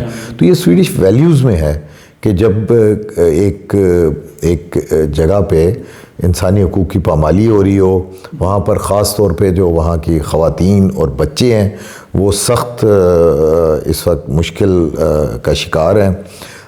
خواتین کو ٹارگٹ کیا گیا ہے, خواتین کو جو ہے وہ مختلف طریقے سے اذیت پہنچائی گئی ہے. جو خواتین لیڈرز ہیں آسیہ اندرابی اور دیگر, ان کو قید و بند کی صعوبتیں بھی جھیلنی پڑی ہیں. تو اس قسم کے جب مسئلہ ہے تو اس میں سویڈش پبلک, سویڈش لوگ کنسرنڈ تو ہیں. چلیے ہم آخر میں یہ پوچھنا چاہیں گے کہ سویڈن میں جو پاکستانی کمیونٹی ہے اس کے حوالے سے کچھ آپ کہنا چاہیں گے, اور کمیونٹی کو کوئی پیغام دینا چاہیں گے, اور یہاں کے جو نوجوان ہیں ہمارے ان کے حوالے سے کچھ کہنا چاہیں گے؟ پاکستانی کمیونٹی کی اب بہت ساری جگہوں پہ سیکنڈ جنریشن ہو گئی ہے. 60s 70s سے ہماری کمیونٹی آنا شروع ہوئی ہے یہاں پر, لیکن ان میں تمام لوگ جو ہیں جو 60s 70s سے آئے, انہوں نے یہاں کی اکانومی میں پازیٹیولی کنٹریبیوٹ کیا, اور وہ یہاں پر جو تعلیمی ادارے ہیں ان سے انہوں نے فائدہ اٹھایا. اور اس کا ہمیں ابھی نظر بھی آتا ہے کہ بہت سارے اداروں میں اس وقت پاکستانی جو پروفیسرز ہیں وہ موجود ہیں, ہیڈ آف ڈپارٹمنٹس موجود ہیں پاکستانی اوریجن کے. اور میں سمجھتا ہوں کہ یہ بہت بڑی اچیومنٹ ہے. جو اگلی نسل ہے اس کے علاوہ پھر مختلف ملکوں سے بھی جو پاکستانی جو یورپ کے دوسرے ممالک سے یہاں شفٹ ہوئے ہیں, اور ان میں میں نے دیکھا ہے کہ وہ ایک اور قسم کا کنٹریبیوشن لائے ہیں اس سوسائٹی کی طرف. اس وقت اسٹاک ہوم میں جو پاکستانی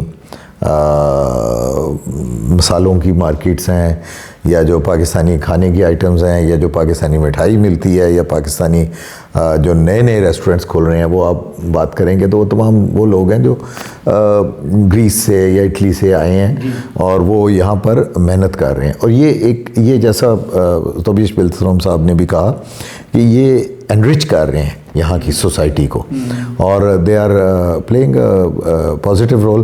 میری جو ہے جب بھی بات ہوتی ہے تو میں یہی کہتا ہوں کہ سب سے امپورٹنٹ چیز یہ ہے کہ آپ اپنے بچوں کو ایجوکیشن دیں, اور اس میں یہ ضروری نہیں ہے یہ کہ آپ کس ایک شعبہ ان کے اوپر مسلط کر دیں. کسی بھی شعبے میں جائیں.